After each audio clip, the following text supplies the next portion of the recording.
what I think is, no matter what, if you're a writer, you are writing characters who are not you. There is zero possible way to write a screenplay or a book where every single person fits into your personally lived experience. Absolutely right. It's boring as fuck.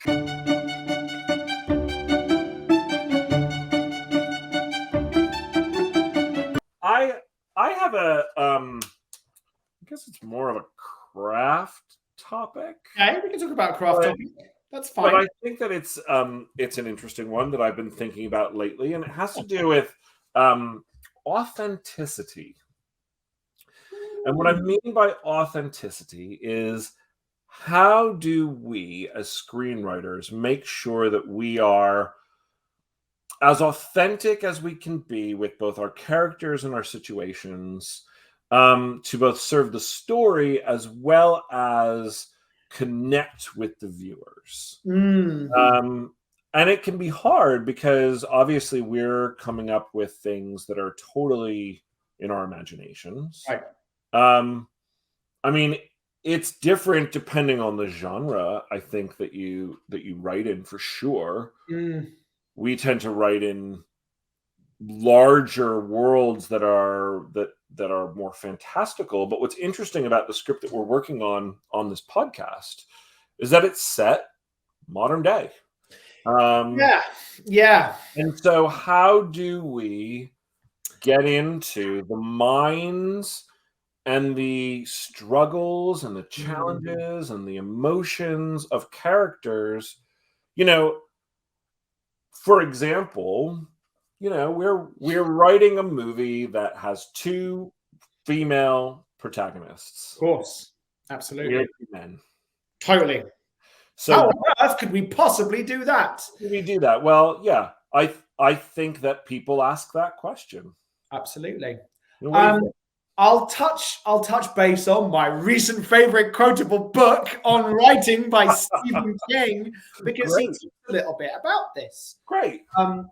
And there is this saying, which is write what you know.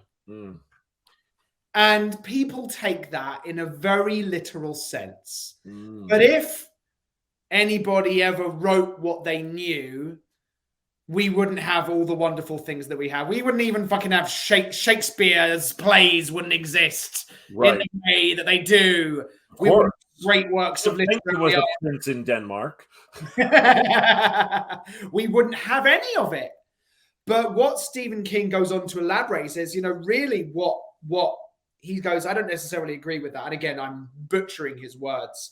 But he's like, write whatever you want, just so long as it's true. And I really responded to all that means when you. Yeah, what does that mean? True. What does that mean? Actually true? Because obviously no, it doesn't. But what is true? Emotionally true. For me, it means emotionally true. Emotional truth. How does someone in this situation respond? We used to do it when we used to do Meisner technique as acting. Yes. It's like, what is acting? It's behaving truthfully in imaginary circumstances. Yeah.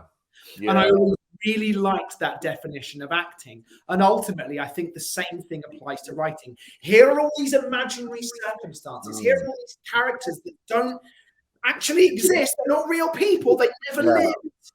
But what is the emotional truth? What is the acting truthfully in these imaginary circumstances? So I think comes to this question of authenticity, I think it's the job of the writer to constantly be asking, what would this person do now? What is true? What is the truth? And when you read something that isn't true, you feel it. And you immediately go, oh, I'm withdrawn from it. Get back from it because it's not true. Yeah. Like that, like when anytime you go, that person wouldn't do that. Totally. Yeah, absolutely. I think, honestly, I do feel like our acting backgrounds definitely help in this. I think all writers could actually benefit from an acting class, even if it's an early acting class. Yeah. But I also think that,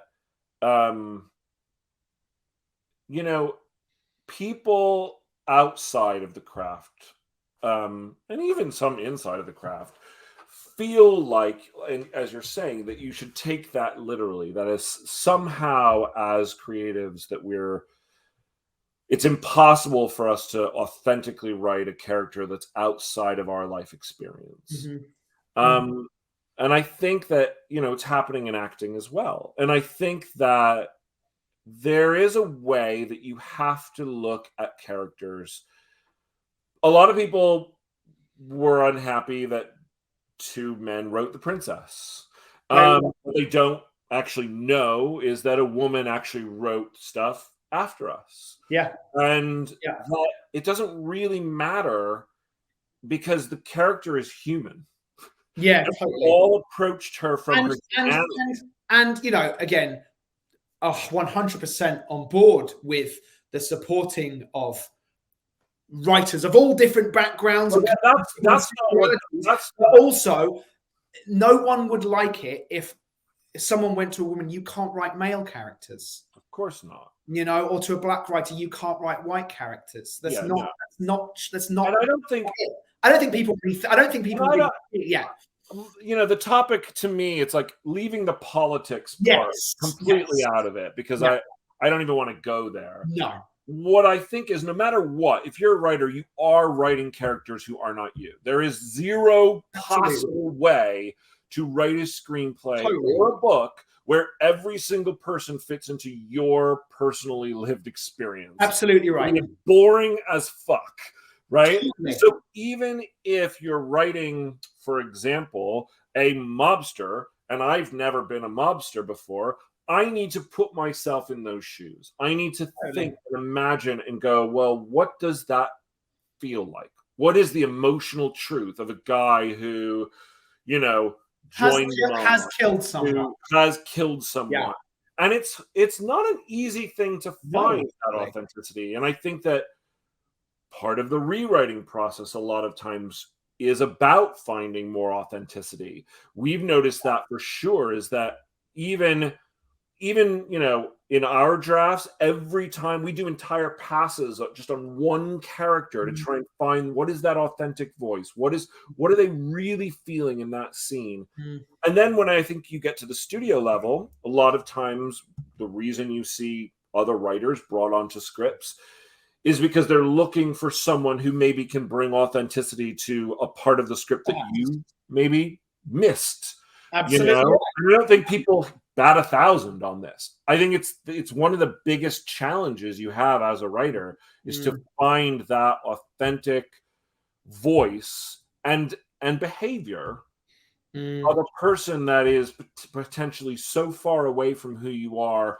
I mean, but it's that thing, isn't it? Coming back to this aspect of authenticity and the viewer, or the reader, whoever is consuming this document at whatever form it's at, whether it's fully envisioned on the screen or still as a reader, is finding again this aspect of emotional truth. Going, oh, I'm not that person, but I relate to that aspect of them. We were just talking earlier about Andor, which you just finished watching, and how we both had experiences of going, oh, I really relate to the characters who are on the side of the Empire. I respond to this woman, I forget the name of the character, this woman who is so desperately trying to prove herself with work and to climb up the ladder and just prove that she's the best at what she can do.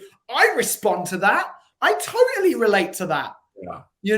Which is what made that character so powerful and so great, was that we were like, yep, I recognize even if the smallest smidge of myself in that character.